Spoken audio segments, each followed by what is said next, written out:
The Eyes of My Mother is a 2016 art house experimental indie horror film that was directed by Nicolas Pesce, if I'm pronouncing that correctly, and definitely not talked about enough or as much as it should be, I should say.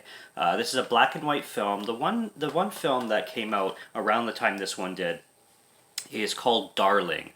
Now, I've watched parts of Darling. I don't think I've watched it in its entirety, but from what I've seen of Darling, it's also filmed in black and white. It definitely has the same vibes and style that this film has. But this one caught my eye from the trailer. It's a very short film too. It's only an hour and 16 minutes, so this one definitely flies by.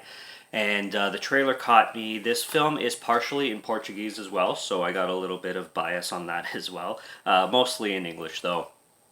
And basically, what we have going on here is we have this little girl in the opening of the film who's living with her mother on this farm, and she lives with her mom and dad. And her mother used to be a surgeon back in Portugal, and she is a very strange and macabre and kind of eccentric woman. I wouldn't say maybe eccentric in like the hyper over the top way, but she's definitely got some kind of personality, let's just put it that way. She likes to, dissect cows, for example, especially cows' heads. And at the beginning of the movie, you see her teaching her daughter, who looks like she's like 8 at the most, on how to like dissect the eyes from the cow. And you definitely get a lot of imagery in this film when it comes to disturbing situations like that. There's a movie from the 30s or the 40s. I forget which one it is now, but it's famous for having like a cow or a slit in somebody's eye, and they used like a cow's eye. So the whole cow eye thing just immediately reminded me of that, but I digress on that. Something really tragic happens. This guy, psychopath, comes in and wants to use the bathroom, and then he ends up being a murderous, crazy person and murders the mom in front of the daughter. The father comes home from work, sees her mother being like beaten down with the barrel of a gun in the bathtub, and then he manages to knock the guy out and drag him into the barn. And then basically for the little girl's life up until she's a grown woman who looks like she's in her 30s, she might be in her 40s, but she looks like she's in her like mid to late 30s or something like that. This guy has been captive in the barn and like fed and everything. And when she's a little girl, she's feeding this guy and she's treating this guy like he's her best friend and her only friend, as she says. Excuse me, I'm getting over a cold, so I'll be coughing in this video a few times. And she just grows up very isolated in this farm. It's just her and her dad, and it's just it gets bizarre. Their relationship gets extremely bizarre, and I'll be getting into it. Like I'll be getting into details of how bizarre things get in this film. But overall, this film is certainly a visual style film over substance. The substance and the plot is quite thin, and the ending is extremely abstract. This is one that you kind of have to figure out for yourself. It's big time character study. Her adult, like when she's an adult, it's played by Kika Magnales, if I'm pronouncing that correctly, who I looked her up. I don't exactly know where she's from or where she was born, but I know she does speak fluent English, Portuguese, and Spanish. And she's very good in this film. She's very haunting. Like that's the best word I can use to describe this film is haunting. And it's visually extremely disturbing in certain scenes. Like there's scenes that will stick with you, and there's multiple of them. And that's why I say that I feel this film definitely lands on the style over the substance. And people will probably this film won't have its fans specifically because of the lack of substance in this film. But if you like visual treats, let me tell you. So this guy that I was mentioning that comes into the beginning of the film, or comes into this family's home at the beginning of the film, his name is Charlie, and he immediately, gives you the Norman Bates vibes. Norman Bates. And you don't really know why he's invited into this home, but as soon as he gets in there, he starts getting very creepy, and you start getting the full funny games vibes, and he whips out his gun and he starts interrogating, being all like sweet talking, but you can tell he's psycho and something terrible is about to happen, which it does. And then the father, when he gets him into the barn and then he comes back, he's just literally watching TV and smoking a cigarette, and he's like catatonic silent mode. And the daughter is like, "Hey, Dad, did you have a good day?" or something like that. And he's just silent. He's not saying anything, just smoking a cigarette. And it's just such a strange reaction to him, to the mother being murdered in front of the daughter, and then the dad keeping the guy in the barn, and like the girls cleaning up the blood and everything, and these people are just going about their day like there wasn't a murder of the wife and the husband, or the wife and the mother that just took place. So really strange behavior right off the bat. Very, very strange behavior in this one. And it's really disturbing too to see the daughter like cleaning up the blood off the floor with rags and water and everything, and it sets you up for exactly what the movie is going to be. It's a good thing it's short too, because I wouldn't want to have to deal with this kind of subject matter for an hour and 45 minutes plus. But you see like just daily things in their lives. It's just the two of them. Like I said, this film has a huge theme of loneliness, and it's brought to the screen really well. The loneliness aspect is really well done here. And there will be scenes where the daughter's dancing, or the father's dancing with the daughter, and there's fado music playing in the background. And for those who do not know what fado is, Google it. It's a Portuguese style of music, which I personally don't like. It involves a lot of like guitar and really, in my opinion, whiny female voices.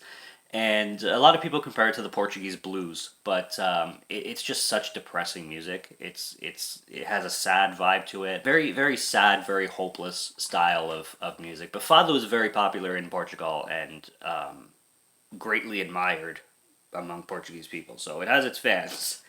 There's some really famous, very famous fado artists for sure. So there is some fado played in the background, and it definitely goes with the mood of the film, being a black and white film, being a very depressing film and dark subject matter anyway. So it is fitting, and I liked how they included that. And I don't think the director has any Portuguese background in him at all, from what I've seen. He also directed The Grudge, the very latest Grudge with John Cho and Lin Shaye, which got more negatives than positives, but I haven't seen it myself, so I can't give my own opinion on it yet. So the daughter grows up in this isolated environment, and just with her father again, with the whole loneliness thing, and then she's an adult, and basically as soon as you see her as an adult, you realize that her father is dead, and she decides to keep the corpse. So she is basically caring for this corpse, washing this corpse, and does not want to let go of her father. And she keeps, praying and begging that her father will wake up. And she has this deep-rooted and just heavy disorder-like fear of abandonment. And the word fear and the term fear doesn't even come close to beginning to describe it in the sense that this woman has. She gives a phenomenal performance. She has these facial features and expressions in her face, but also just physically in her presence that is that sells her state of mind in such a disturbing way and an interesting way. Really great to see. Well, I mean, performance-wise, I mean, it's devastating to see, but you kind of know what I mean.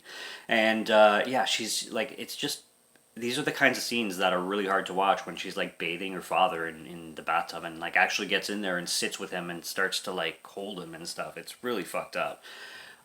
So yeah, the squeamish be warned when it comes to this style of cinema. There's a scene about mid-film where she goes to a local bar, and you just see her go into the bar, and then you see her back at her home with this woman, and the woman is very shy, and she's saying it's like her first experience. So you see this like lesbian experience come, and then they start chatting, and during conversation, her father's brought up, and then the woman who is coming to visit asks like what happened, and then our lead character, our lead actress, Francisca is her name, she says, "Oh, I killed him." So this is the only part of the movie that she actually mentions that she killed her father, because it's not suggested that she did at all beforehand. She just like he showed up dead, and you assume he just passed away. But she mentions that she killed him, but then she said she was like joking or something. So I don't know what to believe. But this is like the only part of the movie where she kind of admits that she killed her father. So we'll just go with she killed him. And then the girl starts freaking out, and she's like trying to be polite, and she's like, "It's getting really late. I gotta go. I'm getting really tired." And Francisca's like, "No, stay. Come on, don't go. It's still early. Yada yada." And then it cuts to her wiping the floor again, so you get the impression that she killed this poor woman who was at the wrong place at the wrong time. So that's really sad. All she wanted was a little pussy, and she got something else. Yeah. I'm dark. Then it goes on to she starts to hack some bodies, and then she starts wrapping them up and putting them in the fridge. Now, it's not heavily suggested that she starts eating the body parts. However, there is a scene when she starts to chop her father up because, eventually she decides to do that. And she starts talking to her mother, who was murdered at the beginning of the film, and she starts saying, "Now you and Dad can be together forever." And you see her sip this like cup of something. It looks like milk or something like that. And she says, "Now you two can be together forever." So maybe that suggests that she ate her father. I don't know how that would make him together with her mother, or how she comes to that conclusion in her mental state. But she basically says that after hacking him up. So maybe it should just suggested that way that she ate the parts of her father. But who knows exactly?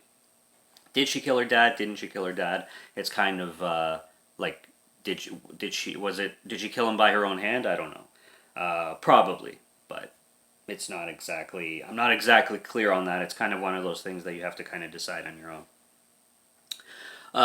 Then there's a scene where Charlie, who was locked up in the barn this entire time as her best friend, wanders off, and he's blindfolded, so he really doesn't know where he's going. And then she ends up capturing him easily, but then she stabs him to death, and she murders him. So it's kind of like she's in this pit of loneliness and has this tremendous fear of abandonment, but then she lets people go under her own hand, under her own like you'll go when I let you, you'll go when I choose, kind of thing. Maybe that suggests the murder of her father. Maybe that suggests the murder of Charlie.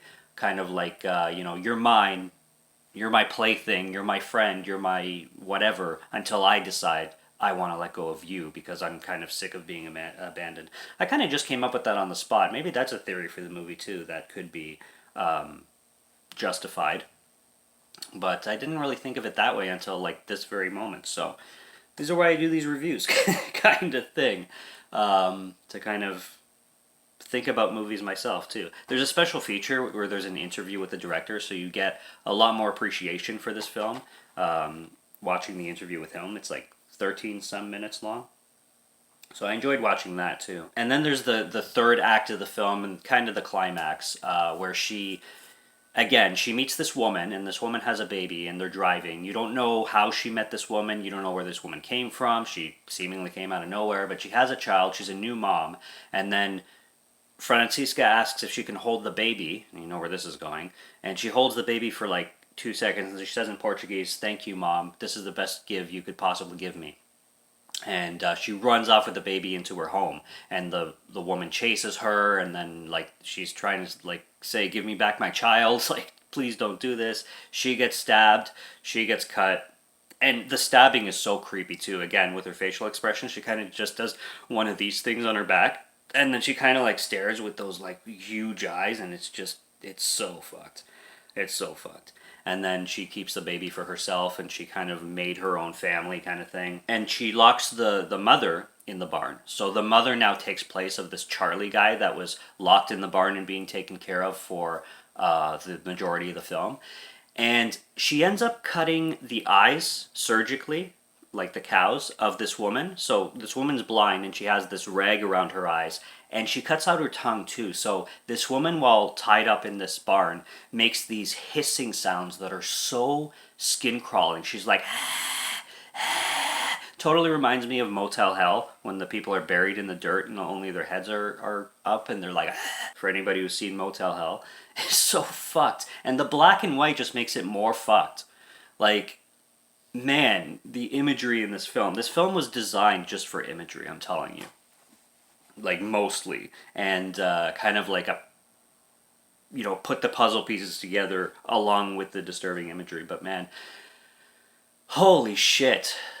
There's images in this film that'll stick with you and not leave your mind, I'm telling you.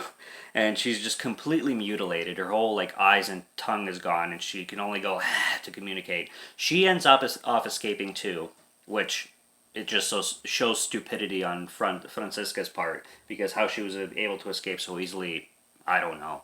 But she's walking down this country road. She's blindfolded and blind, so she doesn't know where she's going. She's just aimlessly walking. This trucker comes around, sees her, picks her up, and then basically the next scene, the cops are showing up at her door because the cops were able to track her down somehow. With this woman not being able to see and talk, I don't know how the cops were able to track Francisca's home. However, this is also a few years later, because the baby that she kidnapped is now a child who looks like 6 or something like that. Taught him how to speak Portuguese, raised him as her own son. Very, very messed up situation.